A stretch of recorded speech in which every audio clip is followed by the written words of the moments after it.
اور اگر آپ تحقیق کرتے ہندو مذہب کی کتاب پڑھتے اور اسلام مذہب کی کتاب پڑھتے, دونوں میں لکھا ہے خدا ایک ہے, دونوں میں لکھا ہے خدا کا کوئی عکس نہیں ہے, دونوں میں لکھا ہے کہ خدا کا کوئی بت نہیں ہے, دونوں میں لکھا ہے کہ خدا کے علاوہ کسی اور کی عبادت نہیں کرنا چاہیے, دونوں میں لکھا ہے کہ آخری پیغمبر محمد صلی اللہ علیہ وسلم میں, دونوں میں لکھا ہے کہ شراب نہیں پینا چاہیے. میں حوالے دے سکتا ہوں اور میں تقریر ایک دیا ہوں, similarities between Islam and Hinduism, اسلام اور ہندوازم میں یکسانیت. دونوں کتاب میں آپ اگر پڑھیں گے قرآن مجید میں سورہ مائدہ سورہ 5 آیت نمبر 90 میں لکھا ہے کہ شراب پینا حرام ہے. اب Manusmriti chapter number 9 verse number 225 پڑھیں گے, اس میں لکھا ہے کہ شراب پینا حرام ہے.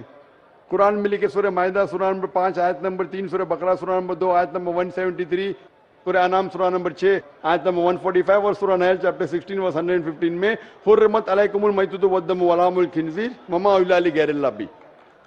کیا آپ کے لیے حرام ہے مرا ہوا گوشت, خون, سور کا گوشت اور وہ کھانا جس کے اوپر اللہ کے علاوہ کسی اور کا نام لیا گیا ہے. آپ اگر ہندو مذہبی کتاب پڑھیں گے اس میں بھی لکھا ہے کہ سور کا گوشت کھانا حرام ہے. اگر آپ تحقیق کریں گے کافی یکسانیت ہے.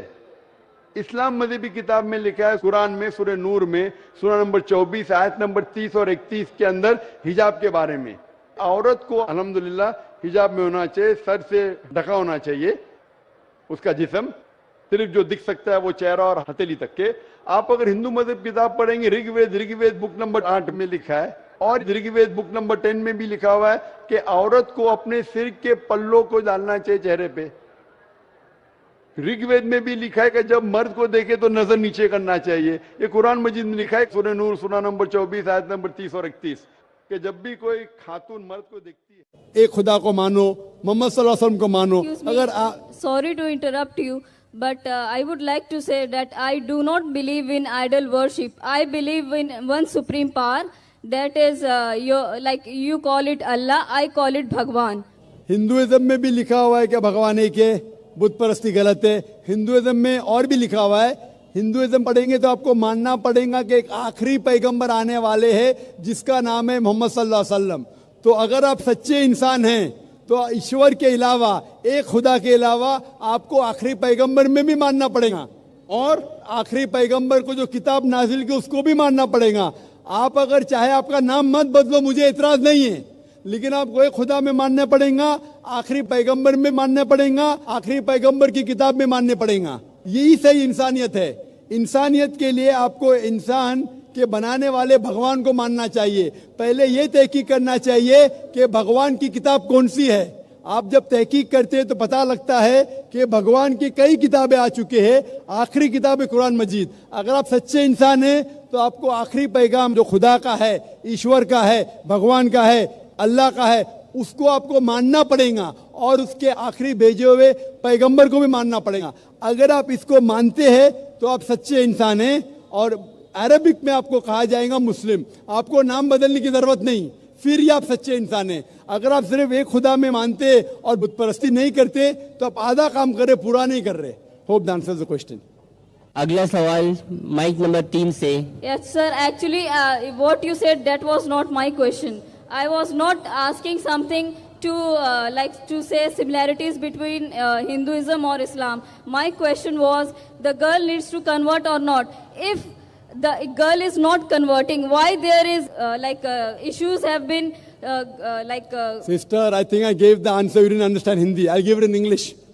I told you, you said you're a good human being. To be a good human being, you don't only have to believe in one God, you have to follow His commandments. If you follow the commandments, you also have to believe in the last messenger, Prophet Muhammad, peace be upon him. If you do not believe, that means you are not a very good human being. I told you that a car cannot run with one wheel being of a truck and the other being of a cycle. How will the vehicle run?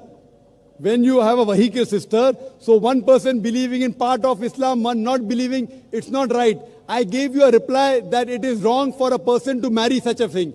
Quran clearly mentions in Surah Baqarah, chapter number 2, verse number 221, that do not marry unbelieving women until they believe. So one thing is, besides not doing idol worship, that is one small part of humanity, sister.